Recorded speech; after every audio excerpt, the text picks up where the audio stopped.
Qu'est-ce qui était en vue avec Adam? Sans l'ombre d'un doute, la chose suprême pour lui, c'était la vie, l'arbre de vie. Il ne possédait pas ce que l'arbre représentait, mais cela était en vue, c'était pour lui. La typologie indique clairement que la pensée de Dieu pour l'homme était finalement qu'il possède la vie éternelle. Empêchons-le maintenant d'avancer sa main, de prendre de l'arbre de vie, d'en manger, de vivre éternellement. Genèse 3,22. Ainsi donc Dieu avait toujours en vue pour l'homme la vie éternelle, mais pour l'homme conforme à sa pensée. La grande chose en vue pour Adam était la vie éternelle, dans une communion vivante avec Dieu. Satan porta un coup à cet état de choses, dans le but de contrecarrer cette vie. Et il y parvint temporairement. Adam perdit l'état où il se trouvait à cause du péché. Paul nous dit ceci, tous meurent en Adam, 1 Corinthiens 15, 22. Ce fut l'assaut sur ce qui était de Dieu, l'assaut de la mort. La même chose se vérifie dans le cas d'Abel. Abel était un homme spirituel, un homme reconnaissant les notions fondamentales de la vérité, vivant en relation avec Dieu. Le sang étant la base essentielle pour cette communion avec Dieu. Ainsi, Abel représentait le témoignage de Dieu sur la base de la vie qui triomphe de la mort. Et Satan, par le moyen de Caïn, frère d'Abel, arriva à supprimer ce qui était de Dieu.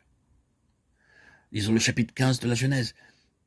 Il n'y a, je pense, pas d'autre explication concernant cette frayeur et cette grande obscurité que le fait qu'Abraham, à ce moment-là, entrait dans une nouvelle relation avec Dieu au sujet d'un peuple qui porte son nom, un peuple qui échapperait à l'emprise de la mort.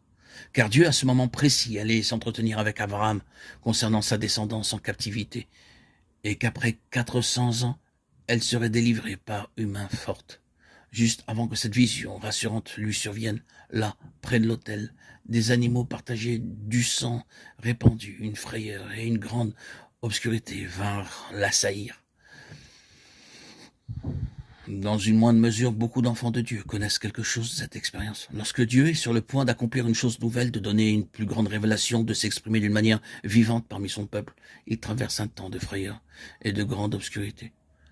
Ils approchent de cette chose nouvelle du Seigneur, en ressentant que toute vie, toute lumière, toute force sont parties, et que la vie ne semble pas du tout être leur expérience.